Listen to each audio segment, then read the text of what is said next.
야, 김도연 누나 봤냐? 완전 화장 떡칠하고 클럽 온 줄 알았다니까. 군대 면회 오면서 무슨 나이트룩이야? 와, 민망해서 눈 못 마주치겠더라. 야, 김도연. 누나가 이렇게까지 꾸미고 왔는데 인사도 안 해? 됐어, 그냥 가. 보기 싫어. 진짜 창피하니까 제발 좀 꺼져. 그때 박상병이 콕 찔러 한마디 날렸습니다. 다음엔 화장 좀 지우고 오세요. 여긴 군대지 룸살롱 아닙니다. 야, 너희 누나 뭐 하는 사람이야? 다방 마담이야? 아니면 접대부?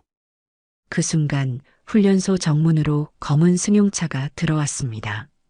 가방에서 신분증을 꺼낸 그녀는 국방부 특임감찰관 김혜진 대령이었습니다.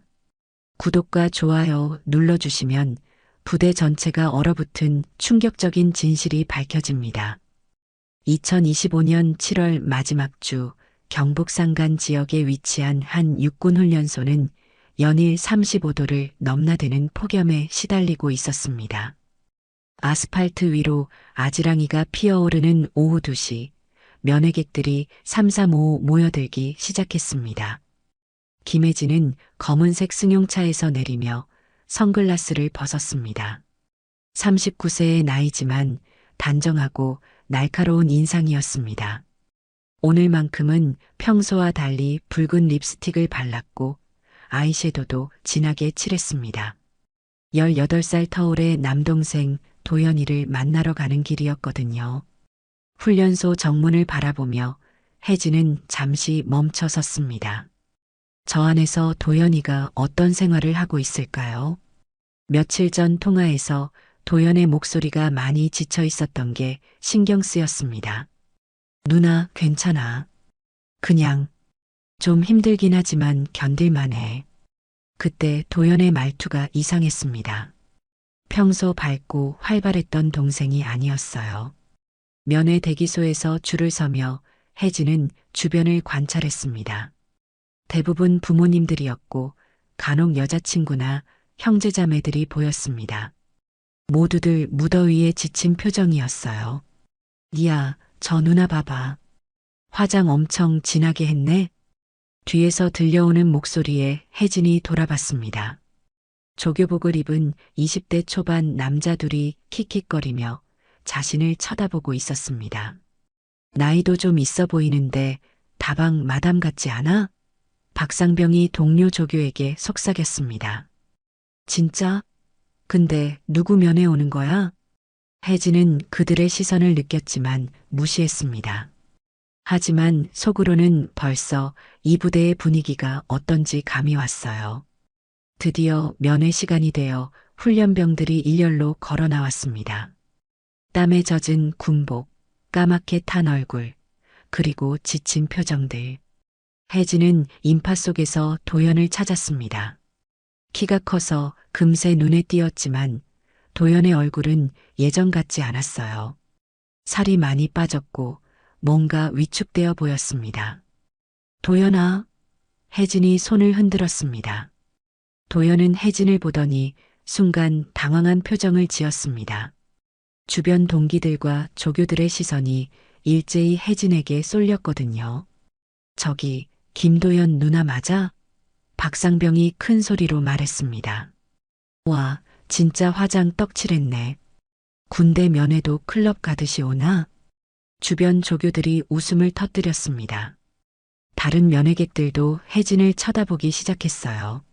누나, 도연이 어색하게 다가왔습니다. 목소리에 당황감이 섞여 있었어요. 도연아, 많이 컸네. 힘들지 않아? 혜진이 다정하게 물었습니다. 응, 괜찮아. 도연은 주변을 의식하며 작은 목소리로 대답했습니다. 야, 김도현, 누나가 이렇게 예쁘게 꾸미고 왔는데 좀 반가워해야지. 박상병이 비아냥거렸습니다. 근데 누나, 나이가 어떻게 되세요? 보기에는 좀 연상 같은데? 혜진의 눈빛이 순간 차갑게 변했습니다.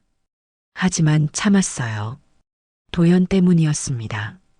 저는 도연이 누나예요. 혜진이 차분하게 답했습니다. 아, 누나시구나. 그런데 화장을 왜 이렇게 진하게 하셨어요?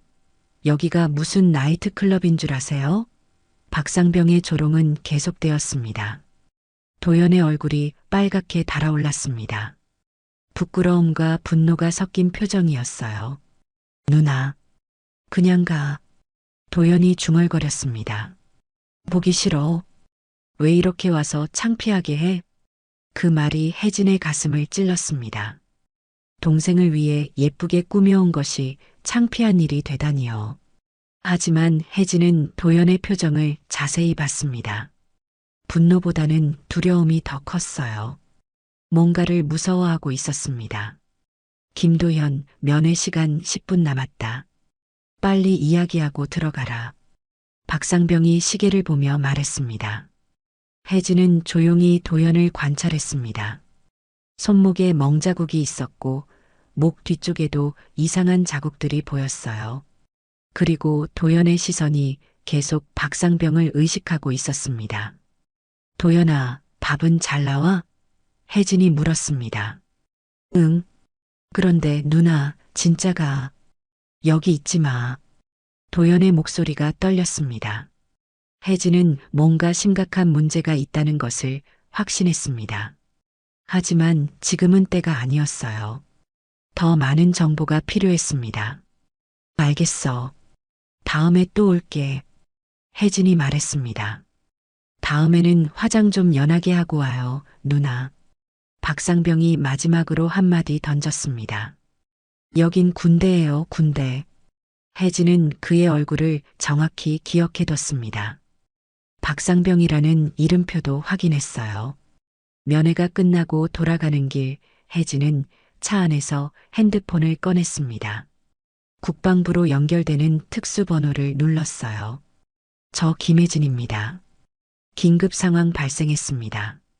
면회가 끝난 후 훈련소 내부는 다시 일상으로 돌아갔습니다.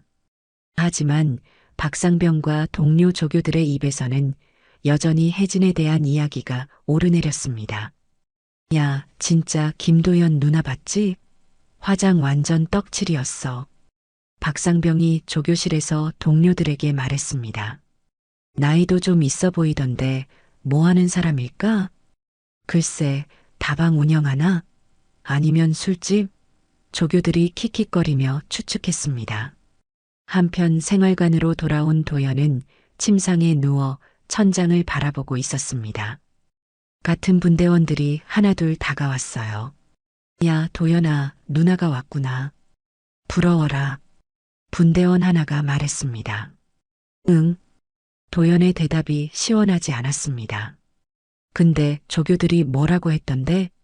화장이 진했다고? 다른 분대원이 물었습니다. 도연은 대답하지 않았습니다. 사실 누나가 자신을 위해 예쁘게 꾸며온 것을 알고 있었거든요. 하지만 이곳에서는 그런 것도 조롱거리가 되었습니다. 자신 때문에 누나가 창피를 당한 것 같아 마음이 무거웠어요. 오후 4시, 혹독한 태양이 내리쬐는 가운데 훈련이 시작되었습니다. 35도를 넘나드는 기온에 아스팔트는 달아올라 있었어요. 전체 집합. 오늘 훈련은 유격장에서 한다. 박상병이 호루라기를 불며 소리쳤습니다. 훈련병들이 줄지어 유격장으로 이동했습니다. 뜨거운 햇볕 아래서 기본 체력 훈련이 시작되었어요. 팔굽혀펴기, 윗몸 일으키기, 그리고 무릎 꿇고 기어가기까지. 야, 김도연.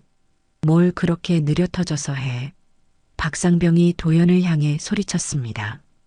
누나가 면회 와서 기분 좋다고 훈련에 집중하네? 도연은 땀을 뻘뻘 흘리며 동작을 이어갔습니다. 하지만 연일 계속된 혹독한 훈련과 부실한 식사 때문에 체력이 바닥나고 있었어요. 엎드려 뻗쳐. 전체. 박상병의 명령이 떨어졌습니다.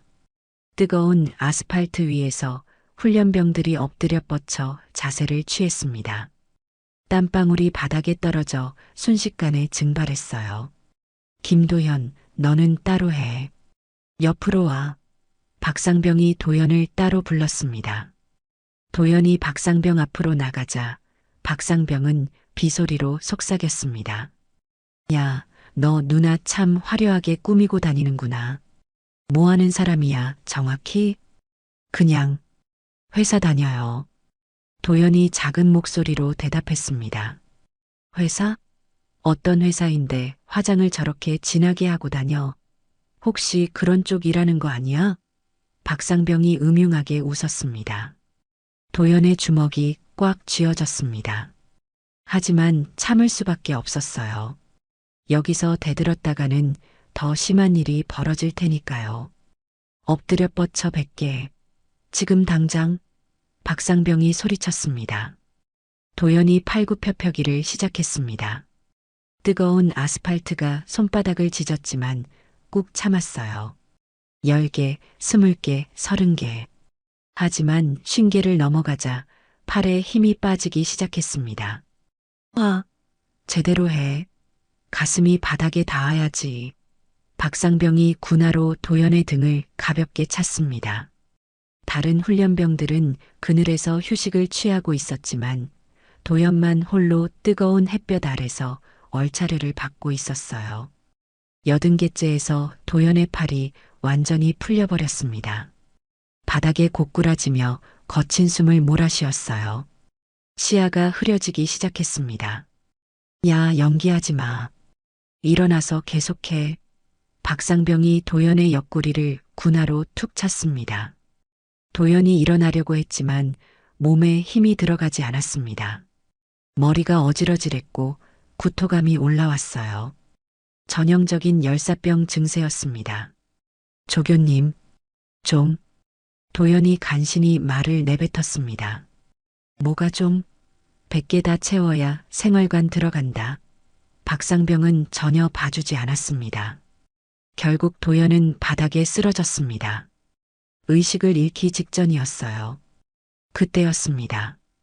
훈련소 정문 쪽에서 검은색 승용차가 들어오는 것이 보였습니다. 혜진이 다시 돌아온 것이었어요. 하지만 이번에는 혼자가 아니었습니다. 조수석에는 정장을 입은 남자가 앉아 있었고 뒷좌석에도 2명이 더 있었어요. 혜진은 차에서 내리며 훈련장을 바라봤습니다. 망원경으로 상황을 지켜보던 그녀의 얼굴이 굳어졌어요. 도연이 쓰러져 있는 것이 보였거든요. 확인됐습니다. 즉시 투입하겠습니다.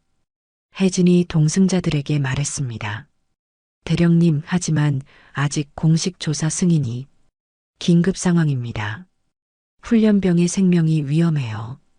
혜진의 목소리가 차갑게 식었습니다.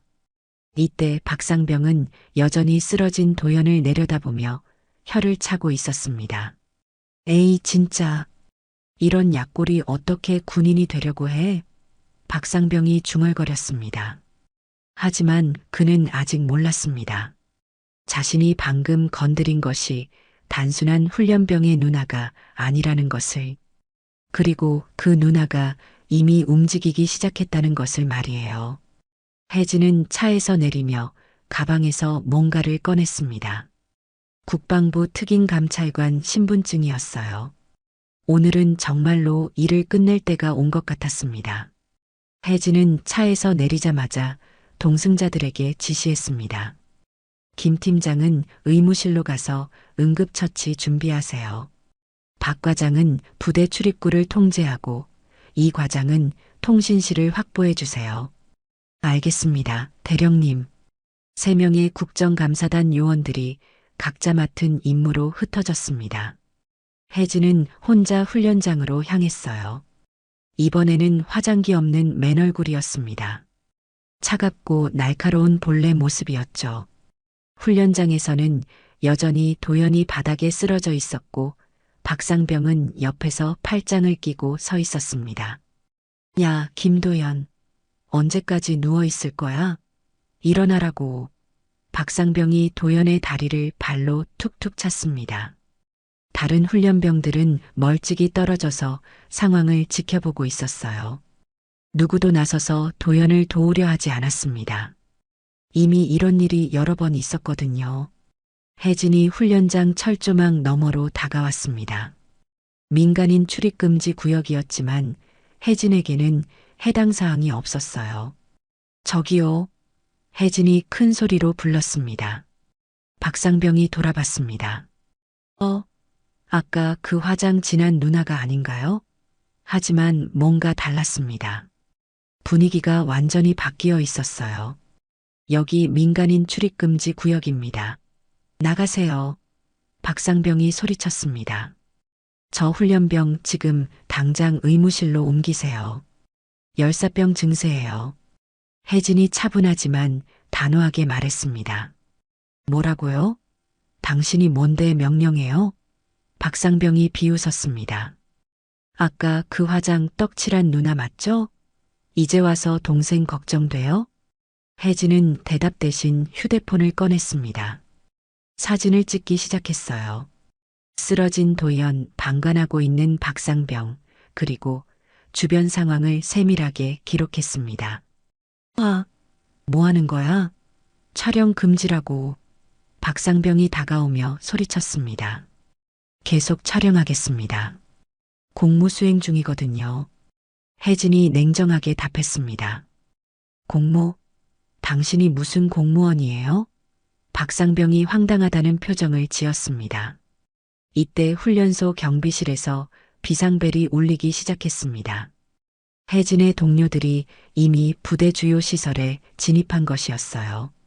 뭐야, 왜 사이렌이 울려? 박상병이 당황했습니다. 혜진은 계속해서 사진을 찍었습니다. 그리고 음성 녹음도 시작했어요. 모든 증거를 수집하고 있었습니다. 저 훈련병을 즉시 의무실로 옮기지 않으면 더 큰 문제가 될 겁니다. 혜진이 경고했습니다. 뭔 개소리예요? 당신 지금 군사시설에 무단 침입한 거예요. 경찰 부를까요? 박상병이 협박했습니다. 바로 그때 훈련소 지휘부에서 급하게 달려오는 소리가 들렸습니다. 주임원사와 중대장이 숨을 헐떡이며 나타났어요. 박상병, 무슨 일이야? 주임원사가 물었습니다. 저 민간인이 무단 침입해서. 박상병이 혜진을 가리켰습니다. 하지만 주임원사의 얼굴이 순간 창백해졌습니다. 방금 전 부대장실에서 긴급 전화를 받았거든요. 국방부 감찰단이 예고 없이 특별감사에 들어간다는 내용이었어요. 혹시 감찰단에서 오신 분이세요? 주임원사가 조심스럽게 물었습니다. 혜진이 가방에서 신분증을 꺼냈습니다. 국방부 특임감찰관 김혜진. 계급은 대령이었어요. 주임원사와 중대장의 얼굴이 하얗게 질렸습니다. 박상병은 아직 상황을 파악하지 못하고 있었어요. 지금 저 훈련병이 열사병으로 위험한 상태입니다. 즉시 응급처치가 필요해요. 혜진이 단호하게 말했습니다. 네. 즉시 조치하겠습니다. 주임원사가 급하게 대답했습니다. 박상병, 빨리 김도연을 의무실로 옮겨. 박상병은 여전히 멍한 표정이었습니다. 아까까지 자신이 조롱했던 그 누나가 국방부 대령이라고요? 잠깐만요. 이게 무슨... 박상병이 더듬거렸습니다. 지금 당장 옮기라고 했어.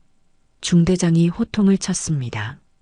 몇 명의 훈련병들이 달려와서 도연을 들것에 옮겼습니다. 의식을 잃은 도연의 얼굴은 새하얗게 질려 있었어요. 혜진은 도연이 의무실로 옮겨지는 것을 확인한 후 주임원사에게 말했습니다. 지금부터 이 부대는 특별감사 대상입니다. 모든 인원은 현재 위치에서 대기하세요. 감사 범위는 어디까지? 주임원사가 떨리는 목소리로 물었습니다. 전 부대입니다. 특히 훈련병 관리 실태와 급식 운영 상황을 중점적으로 조사할 예정이에요.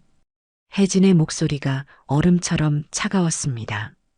박상병은 그제서야 자신이 저지른 일의 심각성을 깨달았습니다.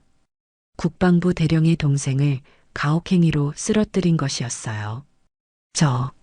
저는 몰랐습니다. 만약 알았다면 박상병이 변명하기 시작했습니다. 몰랐다고요? 혜진이 차갑게 웃었습니다. 그럼 다른 훈련병들에게는 이런 식으로 해도 된다는 말씀이신가요? 박상병은 할 말을 잃었습니다. 자신의 논리가 얼마나 모순된 것인지 깨달았거든요. 혜진은 휴대폰을 들어 어디론가 전화를 걸었습니다. 네, 현장 상황 확인됐습니다. 예상보다 심각해요. 전면 감사 즉시 시작하겠습니다. 이제 진짜 시작이었습니다. 혜진의 감사팀이 본격적으로 움직이기 시작했습니다. 가장 먼저 향한 곳은 급식소였어요. 오후 5시 저녁 식사 준비가 한창인 시간이었습니다. 조리장 출입을 통제하겠습니다. 김 팀장이 급식소 입구를 막아섰습니다. 조리병들이 당황한 표정으로 서로를 바라봤어요. 갑자기 나타난 감찰단 때문에 부대 전체가 술렁이고 있었습니다. 혜진은 위생장갑을 끼고 조리장 내부로 들어갔습니다. 첫 번째로 눈에 띈 것은 냉장고였어요. 문을 열어보니 충격적인 광경이 펼쳐졌습니다. 이게 뭡니까? 혜진이 조리병에게 물었습니다. 고기류가 냉장 보관되지 않은 채 상온에 방치되어 있었어요. 35도가 넘는 폭염 속에서 몇 시간째 노출된 상태였습니다. 냄새도 이상했어요. 냉장고가 고장나서 조리병이 더듬거렸습니다. 언제부터 고장났죠? 혜진이 추궁했습니다. 일주일 전쯤. 일주일? 그럼 그동안 훈련병들이 상한 고기를 먹었다는 말씀이세요? 조리병은 대답하지 못했습니다. 혜진은 계속해서 조리장을 둘러봤어요. 야채 보관함에는 시들고 썩은 채소들이 그대로 있었고 반찬통에서는 신 냄새가 났습니다. 이 반찬은 언제 만든 건가요? 혜진이 김치통을 가리켰습니다. 사흘 전에. 사흘 전 김치를 냉장 보관 없이 이 더위에? 혜진의 목소리가 차가워졌습니다. 혜진은 휴대폰으로 모든 것을 촬영했습니다. 썩은 고기, 시든 야채, 벌레가 끓는 쌀통까지. 증거는 넘쳐났어요. 급식 납품업체 명단을 가져오세요. 혜진이 급식소장에게 지시했습니다. 네, 알겠습니다. 급식소장이 가져온 서류를 보며 혜진은 눈살을 찌푸렸습니다. 납품업체가 단 2곳뿐이었어요. 그것도 정상 시세보다 훨씬 비싼 가격으로 계약되어 있었습니다. 이 업체들과는 언제부터 거래했나요? 올해 초부터입니다. 이전 업체는 왜 바뀌었죠? 급식소장이 머뭇거렸습니다. 뭔가 말하기 곤란한 이유가 있는 것 같았어요. 부대장님 지시로. 혜진은 즉시 상황을 파악했습니다.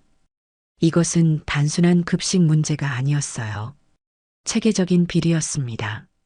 박 과장, 이 두 업체 사업자 등록증과 대표자 정보를 즉시 확인해 주세요. 알겠습니다, 대령님. 혜진은 급식소를 나와 생활관으로 향했습니다. 훈련병들의 실제 생활 상태를 확인해야 했어요.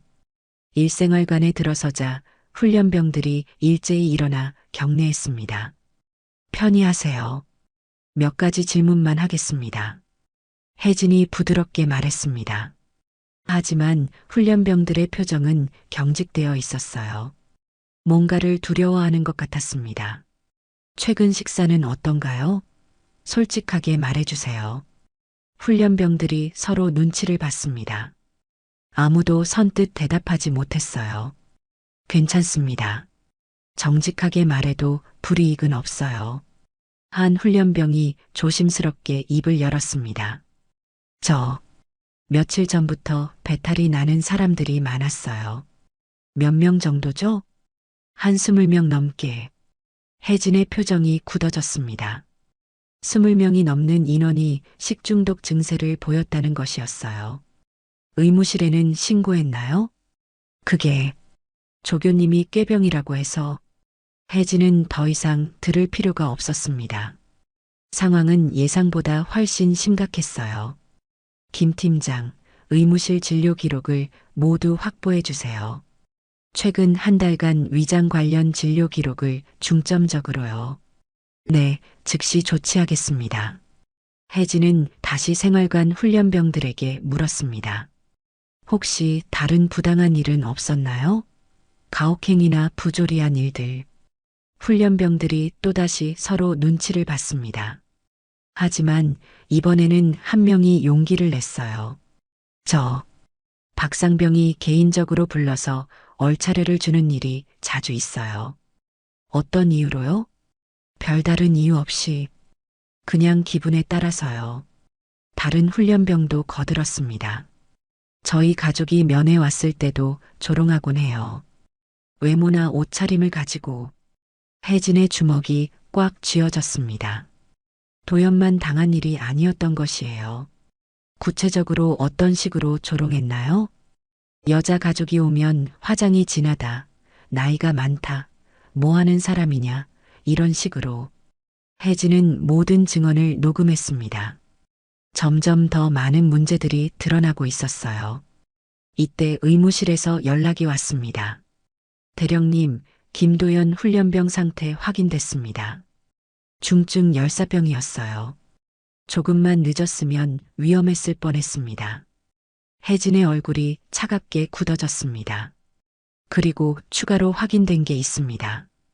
최근 한 달간 위장 관련 진료를 받은 훈련병이 총 47명입니다. 모두 같은 증상이었어요. 47명. 거의 한 개 중대에 해당하는 인원이었습니다. 납품업체 정보도 확인됐습니다. 박 과장이 보고했습니다. 두 업체 모두 부대장의 처남과 동서가 운영하고 있습니다. 혜진은 모든 퍼즐 조각이 맞춰지는 것을 느꼈습니다. 이것은 체계적이고 조직적인 비리였어요. 그리고 그 피해는 고스란히 훈련병들이 받고 있었습니다. 전 부대 즉시 봉쇄하고 부대장실로 가겠습니다. 혜진이 단호하게 말했습니다. 이제 정말로 모든 것을 끝낼 때가 왔습니다. 부대장실로 향하는 길, 혜진은 박상병과 마주쳤습니다. 박상병은 여전히 상황을 제대로 파악하지 못한 채 동료 조교들과 웅성거리고 있었어요. 야, 진짜 저 누나가 대령이래? 한 조교가 믿기지 않는다는 표정으로 물었습니다. 에이, 설마. 어떻게 저런 아줌마가 대령이야? 나이도 그렇고. 박상병이 여전히 의심스러워했습니다. 하지만 부대 전체가 난리잖아. 감찰단이 왔다고 하고. 혜진이 그들 앞을 지나가자 박상병이 다시 입을 열었습니다. 저기요, 누나. 박상병이 혜진을 불렀습니다. 혜진이 차갑게 돌아봤습니다. 뭔가 오해가 있는 것 같은데요. 아까 훈련은 정상적인 군사 훈련이었어요. 김도연도 별로 심하게 한 게 아니고. 박상병이 변명했습니다. 정상적인 훈련이라고 했나요? 혜진의 목소리가 얼음장처럼 차가웠습니다. 네, 그냥 기본적인 체력 단련이었어요. 누나가 면회 와서 기분 좋아한다고 약간 장난친 것뿐이고. 장난? 혜진이 한 걸음 다가섰습니다. 35도 폭염에 혼자 100개 팔굽혀펴기 시키는 게 장난이라고요? 박상병이 뒤로 물러섰습니다. 혜진의 눈빛이 예사롭지 않았거든요. 그리고 저를 뭐라고 불렀죠? 다방 마담? 화장 떡칠? 나이트클러? 혜진이 차근차근 박상병의 말을 되짚었습니다. 박상병의 얼굴이 새파래졌습니다. 자신이 했던 말들이 그대로 돌아오고 있었어요. 그건 정말 죄송합니다. 만약 정말 대령님이시라면. 만약? 혜진이 비웃었습니다.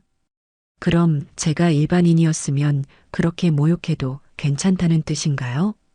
박상병은 할 말을 잃었습니다. 자신의 논리가 얼마나 어이없는지 깨달았거든요. 그리고 하나 더 물어보죠. 저 말고 다른 면회객들에게도 똑같이 하셨나요? 혜진이 추궁했습니다. 박상병이 입을 다물었습니다. 대답할 수 없었어요. 실제로 다른 가족들에게도 비슷하게 했었거든요. 대답하세요. 다른 훈련병 가족들에게도 외모나 나이를 가지고 조롱했나요? 그게, 네, 아니오로 대답하세요. 네. 혜진의 표정이 더욱 차가워졌습니다. 그렇다면 당신은 지금까지 수십 명의 민간인을 모독한 셈이네요. 그것도 공무수행 중에 말이에요. 박상병은 땀을 뻘뻘 흘리기 시작했습니다. 자신이 저지른 일의 심각성을 이제야 깨닫기 시작한 것이에요. 저는 정말 몰랐습니다. 대령님인 줄 몰랐어요. 또 몰랐다는 말씀이시네요. 혜진이 한숨을 쉬었습니다. 그럼 제가 일반인이었으면 모독해도 된다는 건가요? 훈련병 가족이라는 이유로 함부로 대해도 된다는 건가요? 박상병은 완전히 말문이 막혔습니다. 이때 다른 조교 하나가 끼어들었습니다. 박상병, 그만해. 상황 파악 못해? 하지만 박상병은 여전히 이해하지 못하고 있었어요. 근데 진짜 그 화장 진한 누나가 대령이에요? 아무리 봐도 그냥 아줌마 같은데. 박상병이 작은 목소리로 중얼거렸습니다. 그 말이 혜진의 귀에 들렸습니다. 아줌마라고 했나요? 혜진의 목소리가 더욱 낮아졌습니다. 아니에요. 그게 아니라. 계속하세요. 어떤 아줌마 같다고 했나요? 박상병은 이제 완전히 패닉 상태였습니다. 말을 할수록 더 깊은 구덩이에 빠지고 있었어요. 정말 죄송합니다. 제가 잘못 생각했습니다. 잘못 생각한 게 아니라 근본적으로 인식이 잘못된 거예요. 혜진이 단호하게 말했습니다. 여성을 외모로만 판단하고 나이를 가지고 조롱하고 직업을 추측해서 모독하는 것. 이 모든 게 얼마나 심각한 인권 침해인지 아세요? 박상병은 고개를 숙였습니다. 그리고 가장 중요한 건 당신이 그런 편견으로 제 동생을 괴롭혔다는 사실이에요. 혜진의 목소리에 분노가 섞였습니다. 도연이가 왜 누나 오지 말라고 했는지 아세요? 당신들이 가족을 조롱하니까 창피해서 그런 거예요. 18살 어린 동생이 누나를 부끄러워하게 만든 거예요. 박상병의 얼굴이 새하얗게 변했습니다. 자신의 행동이 단순히 한 사람만 상처 입힌 게 아니라 가족 관계까지 망가뜨렸다는 것을 깨달았거든요. 정말 죄송합니다. 어떻게 사과해야 할지. 사과는 저에게 할 게 아니에요. 혜진이 차갑게 말했습니다. 지금까지 당신이 모욕한 모든 가족들에게 해야죠. 이때 부대 스피커에서 방송이 나왔습니다. 전 장병 주목, 국방부 특별감사가 진행 중입니다. 모든 인원은 현재 위치에서 대기하시기 바랍니다. 박상병과 동료 조교들의 얼굴이 더욱 파랗게 변했습니다. 이제 정말로 일이 커진 것을 실감했어요. 박상병 씨, 혜진이 마지막으로 말했습니다. 당신이 지금까지 한 행동들이 얼마나 많은 사람을 상처 입혔는지 생각해 보세요. 그리고 앞으로는 사람을 겉모습으로 판단하지 마세요. 혜진은 돌아서서 부대장실로 향했습니다. 박상병은 그 자리에 멍하니 서 있었어요. 자신이 그동안 얼마나 많은 실수를 해왔는지, 얼마나 많은 사람을 상처 입혔는지 처음으로 제대로 깨달은 순간이었습니다. 혜진이 부대장실에 도착했을 때 김중령 부대장은 이미 상황을 파악하고 있었습니다. 책상 위에는 급하게 정리한 서류들이 쌓여 있었고 그의 이마에는 식은땀이 맺혀 있었어요. 국방부 특임감찰관 김혜진 대령입니다. 혜진이 신분증을 제시하며 들어섰습니다. 네, 김중령입니다. 부대장이 어색하게 일어나 경례했습니다. 혜진은 경례를 받은 후 바로 본론으로 들어갔습니다. 김중령, 이 부대의 급식 운영 상황에 대해 설명해 주시죠. 급식이요? 특별한 문제는 없는 것으로 알고 있는데요. 김중령이 당황한 기색을 감추지 못했습니다. 그럼 최근 한 달간 위장 관련 질환으로 의무실을 찾은 훈련병이 47명이라는 것도 모르고 계신가요? 김중령의 얼굴이 창백해졌습니다. 그리고 현재 급식소의 냉장 시설이 일주일째 고장났다는 것도 모르시겠고요. 그건 혜진은 휴대폰에서 촬영한 사진들을 보여줬습니다. 썩은 고기, 시든 야채, 벌레가 끓는 쌀통의 모습이 적나라하게 드러났어요. 이게 대한민국 군인들이 먹는 식사라고 생각하세요? 김중령은 할 말을 잃었습니다. 더 심각한 건 급식 납품업체입니다. 혜진이 서류를 꺼냈습니다. 두 업체 모두 김중령님의 친인척이 운영하고 있더군요. 그건 우연의 일치입니다. 입찰 과정에서 우연이라고요?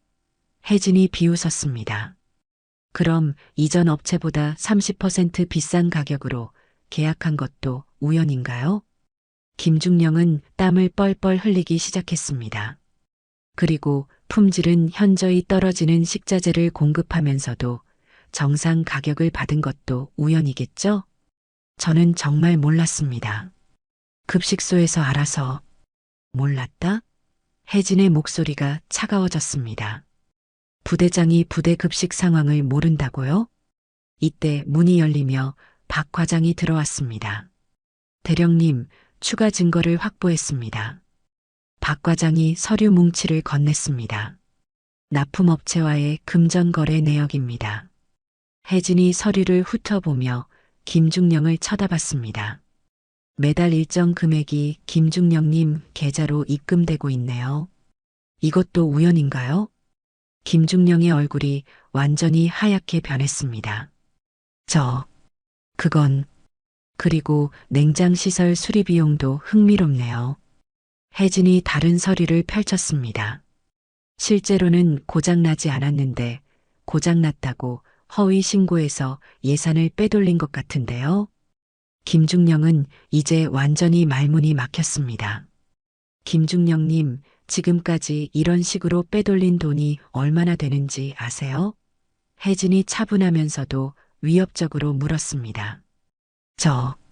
저는 그 돈으로 김중령님은 편안하게 지내셨겠지만 훈련병들은 썩은 음식을 먹고 식중독에 걸렸어요. 제 동생처럼 열사병으로 쓰러지는 아이들도 생겼고요. 김중령이 고개를 숙였습니다. 더 가관인 건 조교들의 행태입니다. 혜진이 계속했습니다. 부대장이 이런 식으로 비리를 저지르니까 밑에서도 기강이 해이해진 거죠. 조교들이 무슨 훈련병 가족들을 모욕하고 정당한 이유 없이 가혹행위를 일삼고 있어요. 특히 박상병의 경우는 정도가 심합니다. 혜진은 녹음 파일을 재생했습니다. 박상병이 자신을 조롱했던 말들이 그대로 흘러나왔어요. 다방 마담 같다. 화장 떡칠했다. 나이트클럽에 가는 줄 알았다. 김중령의 얼굴이 더욱 어두워졌습니다. 이런 조교가 훈련병들을 제대로 지도할 수 있을 거라고 생각하세요? 아닙니다. 그런데 김중령님은 이런 상황을 전혀 모르고 계셨다는 거죠? 김중령은 대답할 수 없었습니다. 실제로는 알고 있었지만 묵인해 왔거든요. 제가 오늘 확인한 것만으로도 군수품 유용, 급식비 횡령, 허위 공문서 작성, 가혹행위 묵인 등 수십 가지 비리가 드러났습니다. 혜진이 수첩을 넘기며 정리된 내용을 읽어줬습니다. 그리고 가장 심각한 건 이 모든 일이 벌어지는 동안에도 김중령님은 아무런 조치를 취하지 않았다는 점입니다. 저는 정말 몰랐다고 하시겠어요? 혜진이 마지막으로 물었습니다. 부대장으로서 책임감은 전혀 없으셨던 건가요? 김중령은 완전히 고개를 숙이고 말았습니다. 더 이상 변명할 여지가 없었어요. 김중령님, 이제 선택하세요. 혜진이 단호하게 말했습니다. 자진해서 모든 것을 인정하고 책임을 지실 건가요? 아니면 끝까지 발뺌하실 건가요? 김중령이 떨리는 목소리로 입을 열었습니다. 하지만 한 가지는 분명히 해두겠습니다. 혜진이 일어서며 말했습니다. 이 부대의 모든 비리는 반드시 밝혀낼 것이고 관련자들은 모두 처벌받을 거예요. 김중령의 얼굴에서 마지막 희망마저 사라졌습니다. 특히 제 동생을 비롯한 훈련병들이 당한 피해에 대해서는 철저히 조사해서 책임을 묻겠습니다. 혜진의 목소리에는 흔들림이 없었습니다. 이제 정말로 모든 것을 끝낼 때가 온 것이었어요. 부대장실에서 나온 혜진은 즉시 감사팀 전체를 소집했습니다. 이제 본격적인 수사에 들어갈 때였어요. 김 팀장, 급식업체 두 곳 즉시 압수수색 영장 신청하세요. 박 과장은 부대장 계좌 추적, 이 과장은 조교들 전체 소환 준비해 주세요. 알겠습니다, 대령님. 감사팀원들이 각자 맡은 업무로 흩어졌습니다. 혜진은 의무실로 향했어요. 도연의 상태를 확인해야 했습니다. 의무실에 도착하니 도연이 침대에 누워 링거를 맞고 있었습니다. 의식은 돌아왔지만 얼굴이 여전히 창백했어요. 도연아, 괜찮아? 혜진이 조심스럽게 다가갔습니다. 누나. 도연이 미안한 표정을 지었습니다. 아까는 미안해. 창피하다고 말해서. 괜찮아. 누나가 이해해. 혜진이 도연의 손을 잡았습니다. 근데 누나, 정말 대령이야? 도연이 믿기지 않는다는 표정으로 물었습니다. 응. 국방부 특임감찰관이야. 너 때문에 일찍 투입됐지만. 도연의 눈이 커졌습니다. 그럼 박상병이랑 부대장님은 다 처리될 거야. 걱정하지 마. 혜진이 단호하게 말했습니다. 이때 의무실 밖에서 소란이 일었습니다. 박상병이 동료 조교들과 함께 의무실로 들어오려 하고 있었어요. 김도연 문병 왔습니다. 박상병이 어색하게 말했습니다. 혜진이 돌아봤습니다. 박상병의 얼굴에는 뒤늦은 후회가 가득했어요. 지금 와서 문병이라고요? 혜진의 목소리가 차가웠습니다. 정말 죄송합니다. 제가 너무 심하게 했어요. 박상병이 90도로 허리를 굽혔습니다. 사과는 저에게 할 게 아니라고 했을 텐데요. 박상병이 도연을 바라봤습니다. 도연아, 정말 미안해. 누나를 그런 식으로 말한 것도 미안하고 너를 괴롭힌 것도 미안해.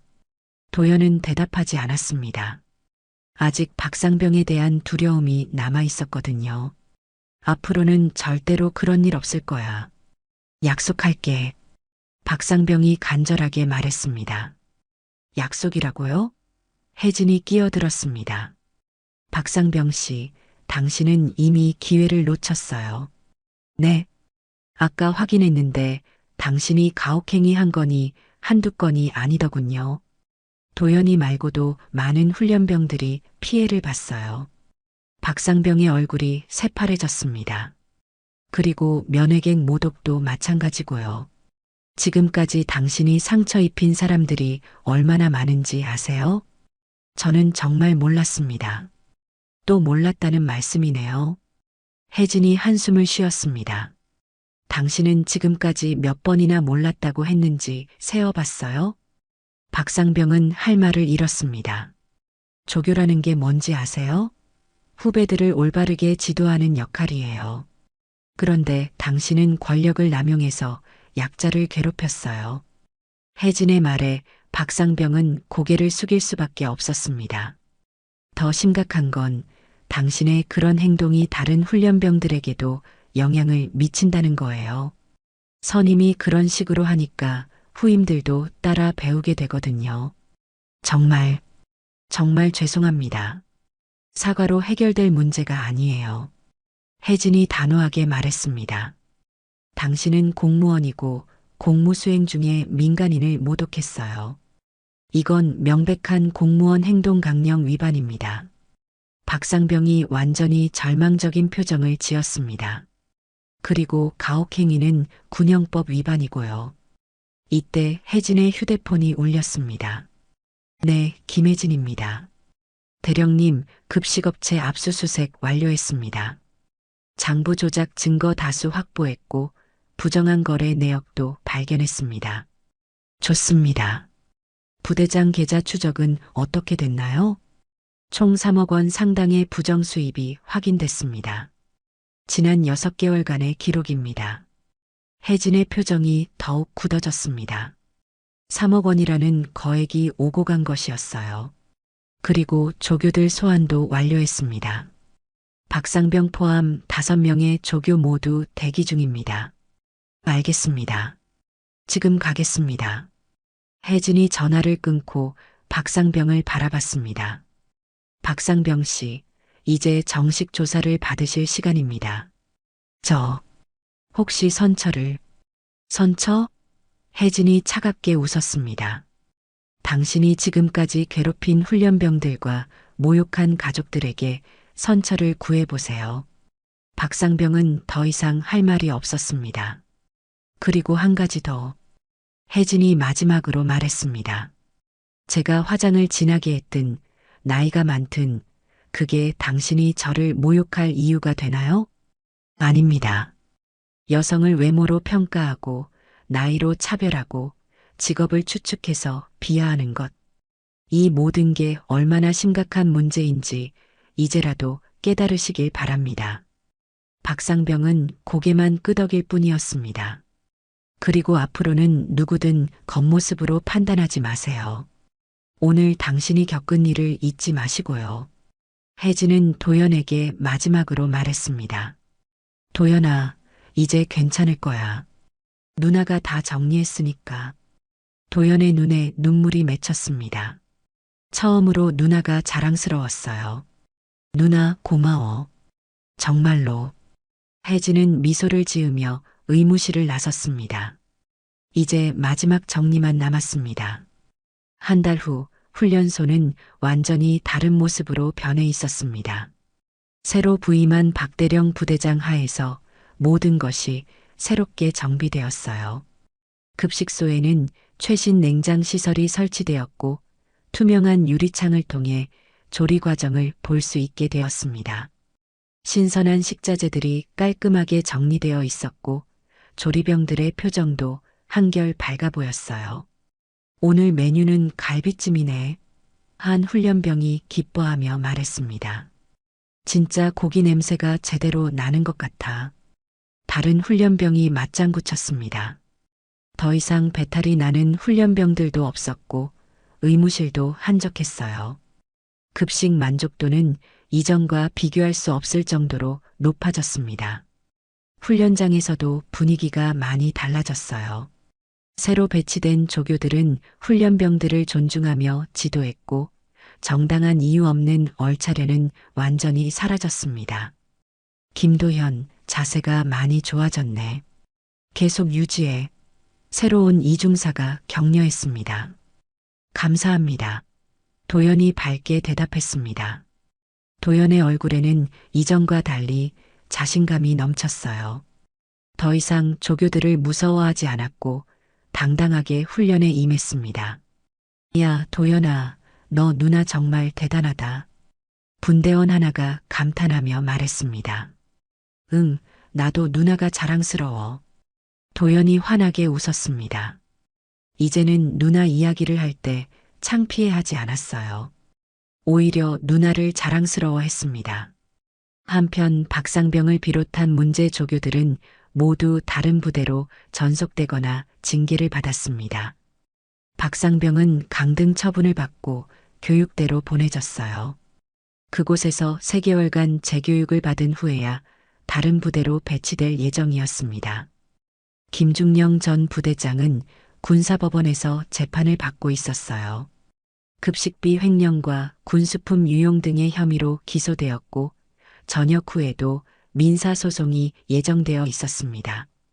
오후 3시 면회 시간이 되자 도연은 설레는 마음으로 면회소로 향했습니다. 오늘은 누나가 다시 면회를 온다고 했거든요. 면회소에 나타난 혜진을 보고 도연은 활짝 웃었습니다. 이번에도 혜진은 예쁘게 화장을 하고 왔어요. 하지만 이번에는 아무도 조롱하지 않았습니다. 누나, 도연이 반갑게 뛰어갔습니다. 도연아, 많이 밝아졌네. 혜진이 도연의 어깨를 두드렸습니다. 응, 여기 완전히 바뀌었어. 밥도 맛있고 조교님들도 친절하시고. 혜진은 흐뭇한 표정으로 도연을 바라봤습니다. 동생의 밝은 모습을 보니 지난 한 달간의 노력이 헛되지 않았다는 생각이 들었어요. 누나, 그런데 정말 대령 맞아? 아직도 믿기지 않아. 도연이 신기해하며 물었습니다. 왜? 누나가 대령 같지 않아? 혜진이 웃으며 반문했습니다. 아니야, 그냥. 항상 예쁜 누나로만 보였는데 그렇게 무서운 면도 있구나 싶어서. 무서워? 누나가? 혜진이 놀란 듯 물었습니다. 분대원들이 그러더라. 박상병이 누나 보고 완전히 기가 죽었다고. 그 박상병이 말도 제대로 못하고 벌벌 떨었다는데? 혜진이 피식 웃었습니다. 박상병은 지금 어떻게 지내? 혜진이 물었습니다. 교육대 갔어. 완전히 달라졌다고 하더라. 이제는 후임들한테도 함부로 안 한다고 해. 그래, 다행이네. 누나 덕분에 여기 훈련병들 모두 편해졌어. 정말 고마워. 혜진은 도연의 말을 들으며 뿌듯함을 느꼈습니다. 단순히 동생을 위해 시작한 일이었지만 결과적으로 많은 훈련병들을 도울 수 있었거든요. 누나, 그런데 앞으로도 계속 감찰관 일할 거야? 도연이 궁금해하며 물었습니다.